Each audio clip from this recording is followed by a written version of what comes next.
안녕하세요. 성형외과 전문의 박일입니다. 안녕하세요. 성형외과 전문의 이승종입니다. 오늘은 저희가 조금 특별한 장소에 찾아왔는데요. 오늘 다뤄볼 주제인 보형물에 대한 정확한 정보를 전달해 드리기 위해서 보형물을 직접 연구하는 실험실에 직접 찾아왔습니다. 요즘 인터넷이나 SNS에서 보형물에 관한 잘못된 정보라든지 잘못된 소문 때문에 굉장히 걱정을 하고 있는 게 사실이고요. 또 그 걱정 때문에 오히려 잘못된 선택을 하시는 경우가 많아서 안타까운 경우가 많았어요. 특히 필러나 보형물에 대한 부분들이 많이 이슈가 되는 것 같은데요. 보형물을 몸속에 넣는 게 두려울 수 있을 거라고 생각이 됩니다. 네, 맞습니다. 그래서 오늘 저희가 환자분들의 걱정을 덜어드리고자 특별한 분을 모셨습니다. 교수님, 안녕하세요. 예, 안녕하세요. 안녕하세요. 예, 연세대학교 의학교실 성학준 교수입니다. 실험실에서 계속 말씀을 나누고 싶은데 실험하시는 분들이 계시니까 자리를 옮겨서 이어가 보도록 하겠습니다. 네, 저희가 자리를 옮겼습니다. 일단 교수님, 보형물이라는 게 무엇인가? 그거부터 먼저 말씀해 주시면 감사하겠습니다. 네, 보형물이라 하면 성형뿐만이 아니라 몸의 재생을 유도한다든지 손상된 장기를 대체한다든지 이런 식으로 몸의 일부에서 구조적으로 기능적으로 보강하기 위해서 인체 삽입에 쓰이는 구조물을 말합니다. 합성 보형물과 자가 보형물로 나눌 수 있는데, 자가 보형물은 몸에 유래되어 있는 생체 물질을 이용해서 가공해서 만든 것이고, 인공 보형물은 합성 성분들을 갖다 조합해서 만든 보형물을 말합니다. 사실 저희가 성형외과 영역에서 제일 많이 쓰고 또 제일 알려진 보형물은 실리콘 보형물이거든요. 그 실리콘 보형물이 무엇인지에 대해서 먼저 좀 편하게 말씀을 좀 한번 해주시죠. 실리콘은 고무처럼 탄성을 가진 합성 물질을 말합니다. 변형이 주어졌을 때 다시 원형으로 돌아올 수 있는 기능이 굉장히 뛰어난 소재이고요. 역사가 한 30년 된 물질을 말합니다. 실리콘 소재 자체가 가지고 있는 어떤 장점이나 아니면 한계 이런 게 있을까요? 일단 몸을 구성하고 있는 성분들이 탄성을 갖고 있거든요. 탄성적인 측면에서 물성이 굉장히 좋다라고 말씀드릴 수 있고요. 생물학적인 반응이 안 일어나기 때문에 물리적인 기계적인 구조체로서 기능이 뛰어나다라고 말씀드릴 수 있습니다. 근데 단점이라고 말씀드리자면은 물질 자체가 워낙 가공하기가 힘들기 때문에 다른 것들과 섞는다든지 다른 형태로 중합한다든지 이런 부분에서 좀 어려움이 있다라고는 생각을 합니다. 그런데 요즘 기술이 좋아져 가지고요. 그래서 많이 나아지고 있다라고 생각합니다.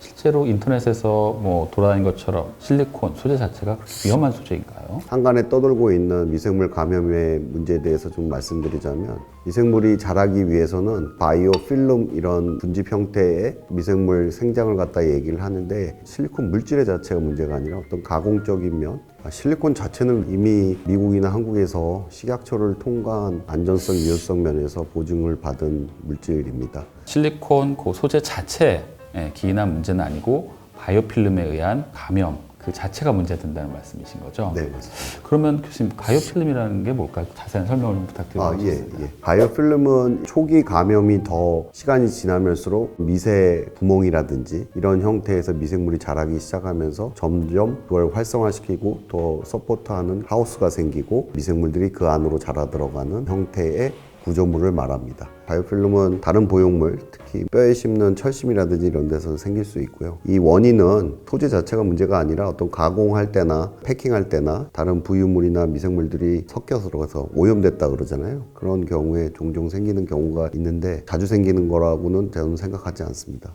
실리콘 자체는 안정적인 성분이고 가공할 때나 삽입할 때나 이럴 때 오염이 되지 않게 잘 쓴다면 좋은 재료다. 그래서 또 많이 쓰이는 것 같군요. 교수님, 또 저희가 성형외과에서 많이 쓰는 게 요즘 실리프팅이거든요. 많이 쓰이는 소재들에 대해서 설명해 주시면 감사하겠습니다. 예.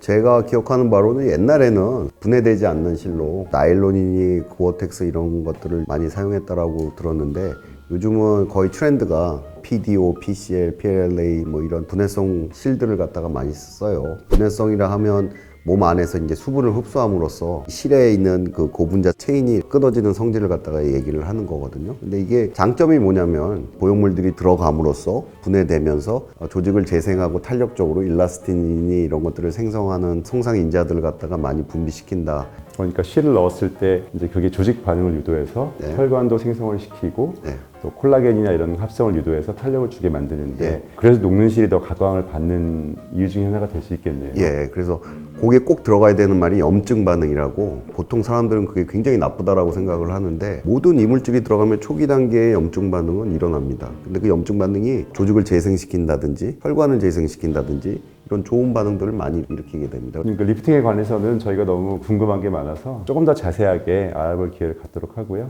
보형물에 관해서 좀 궁금한 점들을 Q&A로 한번 알아보는 시간을 갖도록 하겠습니다. 아니요, 그렇지는 않습니다. 임상적으로 별 문제가 없고면 보형물을 반드시 교체해야 되는 건 아닙니다. 네, 그렇지는 않습니다. 초기 단계에 그 염증 반응이라고 표현을 하지만 여기서 염증이라는 거는 우리가 생각하는 막 고름이 나오고 이런 염증이 아니고 포스트 리스폰스라고 몸이 그냥 갖는 반응입니다. 보형물뿐만이 아니고 주사 바늘이 들어가거나 약물이 들어가거나 이럴 때도 어느 정도 레벨의 몸의 반응은 일어납니다. 그래서 그걸 가지고 나쁘다라고 얘기하면 삽입하는 걸 아무것도 못할 거고요. 전혀 그렇게 나쁘다고 말씀드릴 수 없습니다. 이론적으로는 자가이식이 좋은데요. 실제 현실에서는 자가이식이 꼭 좋다고 할 수는 없을 것 같아요. 물론 염증에 대해서는 훨씬 강하지만 가진 단점 중에 하나가 흡수가 되는 거, 얼만큼 그게 남아있을지 예측하기가 어려운 점, 또 자가이식이라고 하면 내 몸 어딘가에서 그걸 채취를 해야 되잖아요. 그러면 그 부분은 많든 적든 결손이라는 게 생길 수밖에 없기 때문에 좀 단점이 있죠. 하나 좀 더 붙이자면 자기 세포가 아니라 남의 조직을 갖다가 끼기도 하는데 그때 이제 세포를 분리하는 그 가공 단계가 굉장히 오래 걸리고 힘들다고 말씀드릴 수 있습니다. 오늘 보형물에 대해서 일반적인 얘기를 먼저 나눠봤는데요. 조금 더 자세하게 저희가 다음 편에서 한번 얘기를 해보도록 하겠습니다. 네, 그리고 여러분 중요한 사실 잊지 않으셨죠? 모든 시술과 수술은 전문의와 충분한 시간을 가지고 상담을 하신 후 시술을 받으시기를 부탁드리겠습니다. 감사합니다. 감사합니다. 필러를 주입하는 의자에 테크닉과 관련이 있고요. 한 번 맞으면 평생 맞아야 된다? 이런 거 싫어하시는 분들도 있어요. 실제로 괴사가 생길 가능성이 있거든요. 크게 문제될 것 같지는 않습니다.